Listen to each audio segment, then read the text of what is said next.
There has been another cost that we've seen, particularly in high schools.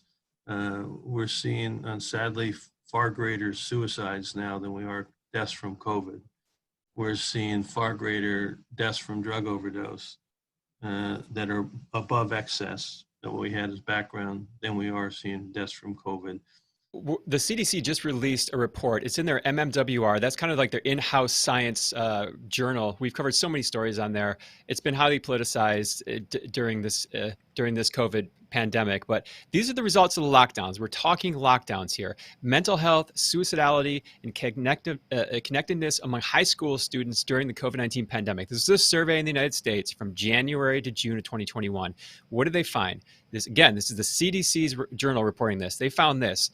Overall, 37.1% of students experienced poor mental health during the pandemic. It also goes on to say, in addition, during the 12 months before the survey, that was still lockdown, 44.2% experienced persistent feelings of sadness or hopelessness, 19.9% had seriously considered attempting suicide, 9% had attempted suicide.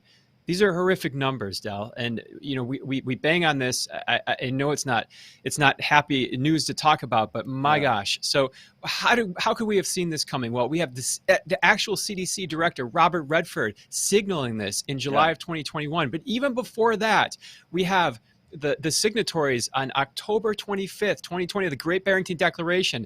Literally in their first 3 sentences of the declaration, they found it was so important, they put this: the Great Barrington Declaration.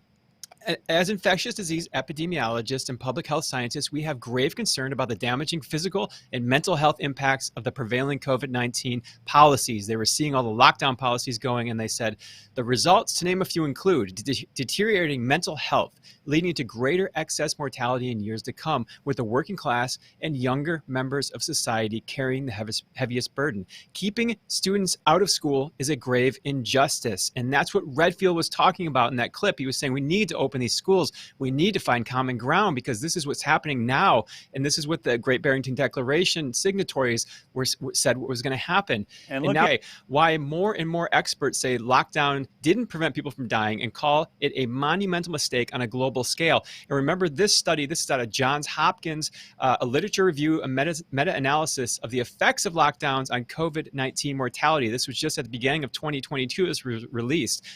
Basically the most comprehensive look at lockdowns. It says this: while this meta-analysis concludes that lockdowns have had little to no public health effects, they have imposed enormous economic and social costs where they have been adopted. In consequence, lockdown policies are ill-founded and should be rejected as a pandemic policy instrument. They go on to say these costs to society must be compared to the benefits of lockdown, which our meta-analysis has shown are marginal at best. Such a standard benefit cost calculation leads to a strong conclusion: lockdown should be rejected out of hand as a pandemic policy instrument. And